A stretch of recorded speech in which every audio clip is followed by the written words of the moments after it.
Hey gang, Chad Mann here, and wanted to record a video for you. Got a really good question. I believe the practice owner's name was Robert, and he said, what can we do about declining reimbursements? And this is something that's affecting a lot of physical therapists. And if you look at the trends of the last 20 years, what's going on is we have inflation, so we're paying more for staff, through salaries, whether we're talking front office or clinician or biller. We're paying more for health insurance, so employment expenses have gone up, space expenses have gone up, and in general, the cost of doing business is more. At the same time, our reimbursement relative to inflation has decreased, right? So it hasn't been a positive for us with regards to the income side relative to reimbursement. I think across the board in the last 20 years, our reimbursements have only gone up on average across the board 29%. If we look at all 50 states. Not good, and again, that's less than inflation. So we opened up the conversation a little bit on the state of PT, and basically what was going on is this consensus that the government or an association or some form of bureaucracy, litigators, things along those lines, they must pass legislation or something. They must do this to save us. And unfortunately, I don't think that's a very good way to look at things. And if I'm going to be politically correct, which I'll probably go on a rant here in a second, but we want to do something that's called, we want to make believability weighted decisions. And this concept is from Ray Dalio's Principles book. You can read that, but basically we want to say, okay, does the government have a history of increasing, stepping in with regards to healthcare and paying physical therapists more? I would say there's not much of a track record in the past indicating that that's going to happen, right? This isn't something from experience. There's no believability there. Same thing with associations. Is that track record there where associations will step in, professional healthcare associations will step in and magically wave their wand and get insurance companies to pay physical therapists more? I don't see that happening. In the history. And by the way, if you do know of it, please let me know about it. Maybe I'm missing something here. Same thing with any other, form of bureaucracy or litigation, anything like that. Right? So that's kind of very whimsical, a wish and a prayer. Let me cut to the chase. It's not going to happen. Right? So, quick personal story. 7-8 years ago here in central Pennsylvania, we had something called a tiering, a private insurer. Put every physical therapist into tiers. They kind of did away with that system now, but at the time this was devastating.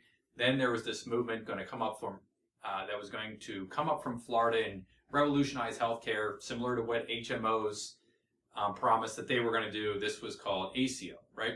So we were all going to be working for the hospital system, and the values of our practices were going to crash, and this was going to decimate everything.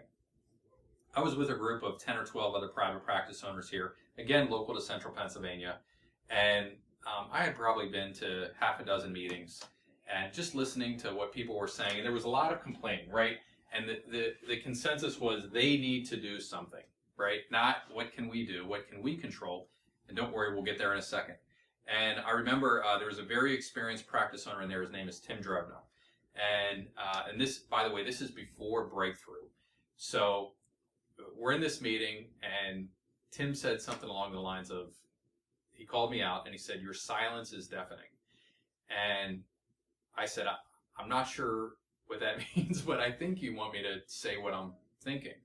And he said, "Yeah, please share." And I said, well, we're doing a lot of fear-based stuff here, and we're anytime we're relying on an outside body, people that we don't know, or a body that we can control to shape our own destiny, that's problematic.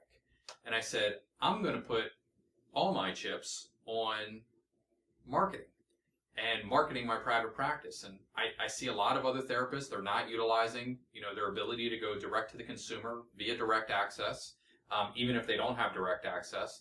And this isn't being done well in the marketplace. I think it's something that we can stand out with, and I'd rather focus on that, right? Tim and I are still good friends today.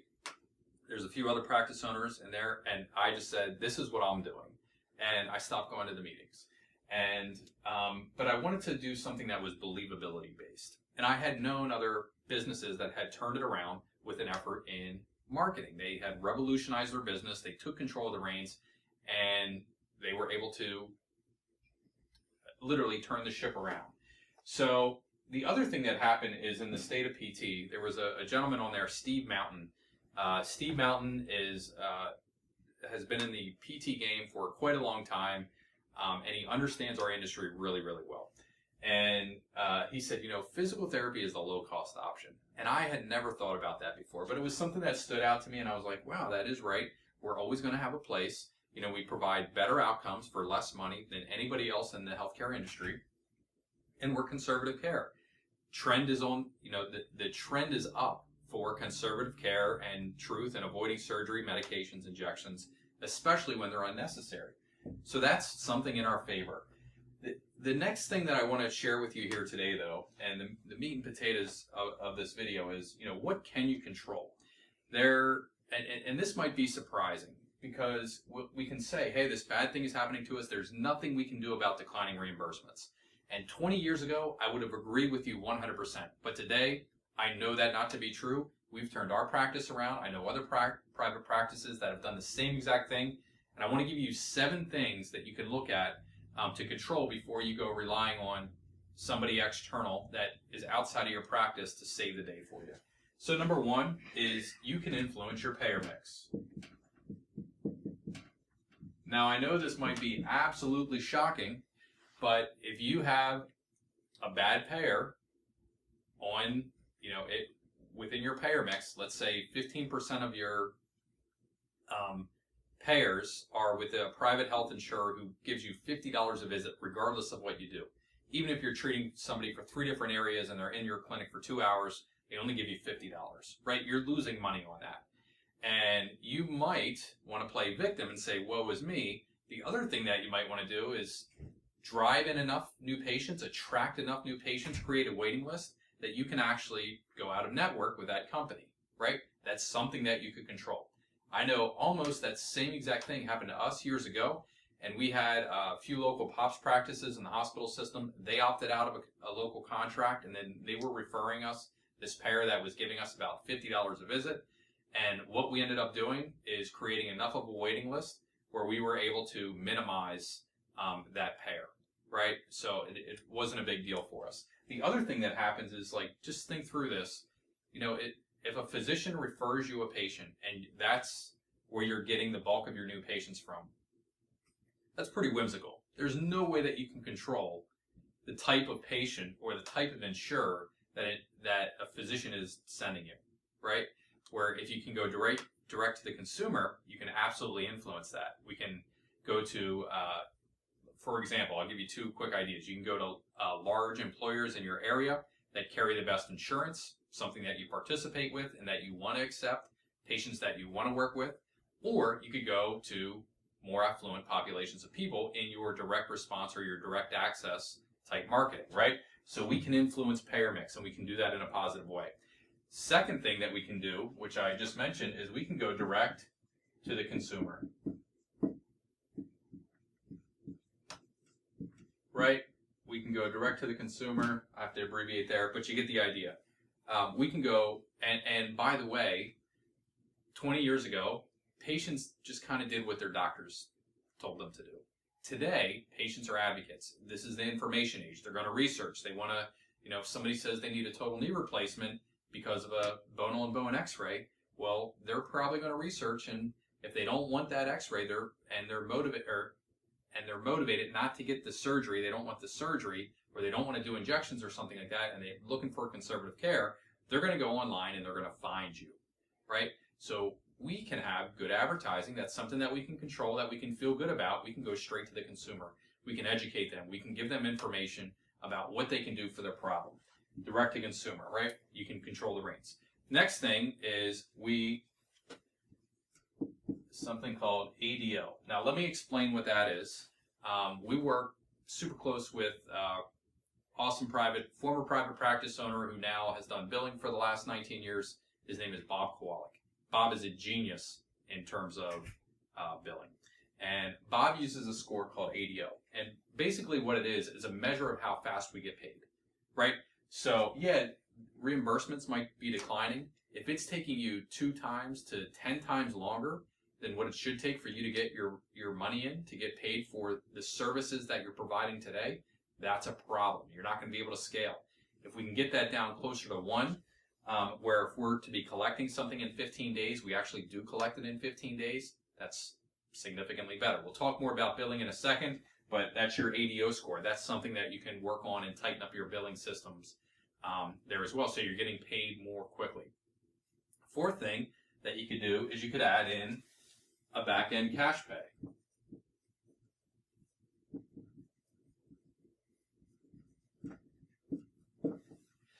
So, if I know one of my favorite stories ever is Bob Bocce, California.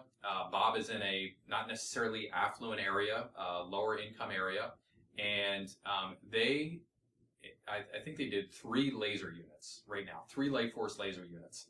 And what they did to supplement and really augment their treatment is they put in Light Force lasers. It's a cash pay service. Bob doesn't charge a lot for it. They were his words, not mine. But basically 1 out of 6 patients buys a laser package, and they do so in cash. What does that do? Well, that adds $5 per visit in cash that they collect before the delivery of service. So think about how great that is. That they add $5 a visit across the board. Pretty big deal. I think he's doing about 36,000 visits per year right now. So quick math, that's $180K a year coming in cash. Not a bad deal, right? Something he could do. He didn't rely on the government or an association of the bureaucracy to change something for him. He wasn't waiting on legislation to get passed. He went out and made a change. Pretty cool stuff from Bob Bocce there. Next thing that you could do is you could think about where your existing clinic is, or where you're going to open up your next one. I know for us, we've gone through this now 3 times in the last 12 months, but planning a clinic and thinking about where do affluent people live who are conservative oriented, right? You're going to want to think through that. Who do we want to attract to our clinic? Where do they live? Where do they work? Where do they shop? What's the main corridor? And where can we be on one of those main corridors and do it inexpensively, right? Pretty simple, but you can control where your clinic is, right? I'm in Harrisburg, Pennsylvania. Unfortunately, I chose to be here, right? Because I lived here growing up and stayed here. Not regretting it in any way. It's fully under my control, and I'm very happy that we're here. It's a great place to raise a family. Same thing for you. You control where your clinics are. Something else that you control. The 6th thing is another billing thing, but we actually want to get paid for what we're providing, right? So, truth be told, I get to talk with a lot of physical therapists, and usually when we dig deep, and they'll say, hey, this is the problem up front. So, for example, I didn't get to do a deep dive with Robert, but he wanted, the association to step in and handle declining reimbursements. And I think that's very wishful thinking. Again, I think I belabor that point. But typically on a call with somebody like Robert, I would have the time to dig deeper, and usually there's a financial issue. And for most of us, especially small private practice owners, that we're doing less than $3 million a year in revenue, we're typically living, our well-being is directly tied to the checking account balance of our private practice. So if we have a payroll, if we've had to pay taxes and everything gets strained out, and we have, another expense, rent coming up in a few days, we get nervous, right? So rather than look at our actual accounting systems and our billing systems, we blame something else. Classic, right? So we're managing our business financially by checking account balance. Not healthy. And something that we could do instead is we could look at directly at our billing. Are we actually getting paid for by what we produce? And I know Mary DeLong and the entire team at BCMS, they do a ton of work. They've helped us out. They've helped out lots of other private practice owners as well. And you want to take a look at something called redundant coding. You want to know the difference between AMA billing and the Medicare type billing as well. You might be leaving money on the table, and you don't want to do that. So you can talk with Bob Kowalik at CRS and Mary DeLong and her team over at BCMS, and they can help you out with that. So actually getting paid for what we do, not speed, but making sure that if we provide 55 minutes of therapeutic care, are we just resorting to 97140 times 2, 97110 times 2? Are we a little more skilled with what we're actually delivering? Something for you to look at. I know we were leaving money on the table, about $8 a visit when we made that change. So something for you to look at there. And then finally, the last one is you want to look at really asset utilization.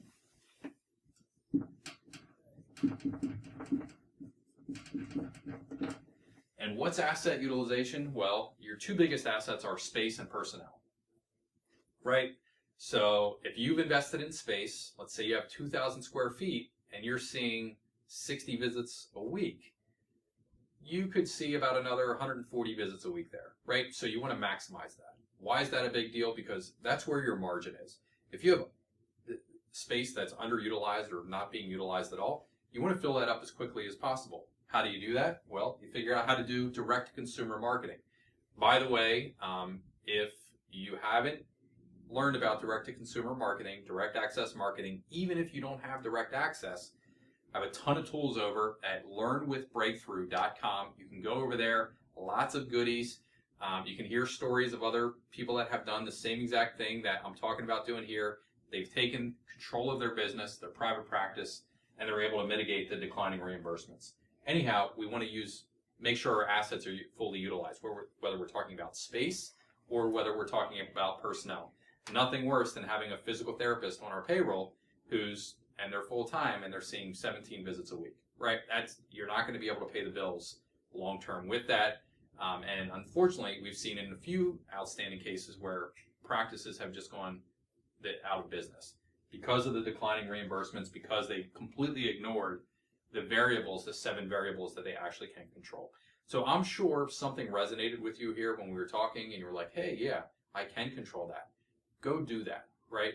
For the sake of private practice in the industry, this works really well when we all control what we can control and we don't rely on wishful thinking or false hope that somebody's going to come in and save the day. That's not going to happen. Again, what can happen, physical therapy can be in its rightful spot. We can we can be the low cost, the most effective option for the healthcare dollar. We can help with the healthcare crisis that's going on right now in the U.S., but what it's going to take is that every private practice owner controls what they can control. I'll republish the list of 7 here for you and expand on it if you have any questions. Otherwise, you can head over to learnwithbreakthrough.com. This is Chad Madden with Breakthrough. Thank you for watching. Thanks for watching this video. If you found this helpful and you want to learn more, then head over to learnwithbreakthrough.com to access our free in-depth training tutorials. That's learnwithbreakthrough.com. Thanks again for tuning in.